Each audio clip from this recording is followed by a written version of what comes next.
मलमास की दूसरी तो नहीं आई केड़ी आ निर्जला हुंदी है? नहीं, दूसरी? अभी जो अगली एकादशी आएगी वो निर्जला एकादशी है। तो 24 एकादशी होती हैं 2 मलमास की, तो 24 और 2 26 मलमास की 2 एकादशी लेकर के 26 एकादशी होती है। तो मलमास तो 3 साल के बाद आता है, हर तीसरे साल के बाद जो है मलमास लगता है। तो जो मलमास महीने की एकादशी होती है वो सबसे ज्यादा श्रेष्ठ होती है। केड़ी आज्ञा? आपको 24 एकादशी का फल इसी दोनों मलमास की एकादशी रखने से फल मिल जाएगा। और एकादशी आप रखो चाहे ना रखो, पर अगर आपने मलमास की दोनों एकादशी रख ली तो समझ लो आपको पूरे साल की एकादशी का फल जो है इन्हीं दोनों एकादशी में मिल जाएगा। तो इस महीने की एकादशी मलमास की बहुत श्रेष्ठ होती है। एकादशी कहाँ से उत्पन्न हुई, कहाँ से शुरू हुई, आपको बताते हैं। एक मूर नामक दैत्य था, मूर दैत्य, उसका नाम था मूर, राक्षस था वो। पूरे त्रिलोक पर उसने विजय प्राप्त कर लिया।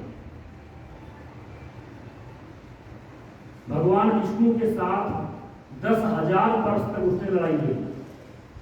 सोचो 10,000 वर्ष कितना हो गया। 10,000 वर्ष तक भगवान विष्णु के साथ उसने लड़ाई लड़ी, पर भगवान विष्णु उसको जीत नहीं पाए। थक गए लड़ते लड़ते। तो जब लड़ते लड़ते थक गए तो भगवान विष्णु चले गए बद्रिकाश्रम में, वहां जाकर के आराम करने लगे। तो मूल दैत्य भी उनका पीछा करते करते वहां पहुंच गया बद्रिकाश्रम में। अब वहां पर भगवान विष्णु शयन कर रहे थे, इससे लड़ते लड़ते थक गए थे, तो उन्होंने सोचा थोड़ा आराम कर लूं, तो शयन कर रहे थे। तो वहां मूल दैत्य पहुंच गया। अब पहुंचते ही उसने भगवान विष्णु को मारना चाहा। तो जैसे ही मारना चाहा तो भगवान विष्णु के शरीर से एक शक्ति उत्पन्न हो गई। वो भगवान विष्णु की शक्ति थी, उत्पन्न हो गई। तो एक बहुत ही सुंदर कन्या के रूप में उत्पन्न हुई और उसने जो है मूल दैत्य को देखते ही देखते खत्म कर दिया। सोचो भगवान विष्णु 10,000 वर्ष तक जो है उससे लड़ते रहे, वह नहीं जीत सके उसको।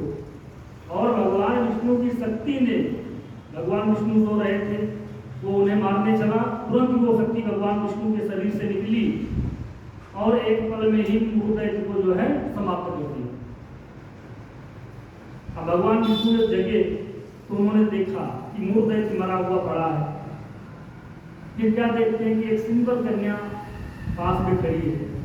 तो भगवान विष्णु ने पूछा, देवी तुम कौन हो और इस दैत्य को किसने मारा?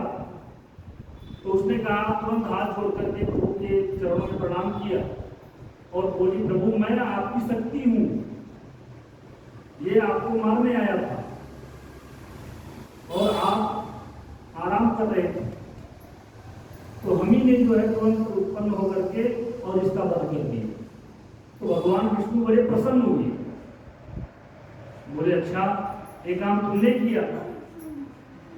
तो उस लड़की कन्या ने कहा कि जी मैंने किया। तो भगवान विष्णु ने कहा कि ठीक है, आज तुम्हें वरदान देती, तुमने मुझे बहुत प्रसन्न किया, बहुत खुश किया है जान करके, तो हम तुम्हें वरदान देते हैं कि आज से तुम्हारा ही नाम एकादशी होगा और आज से सब लोग तुम्हारा व्रत करेंगे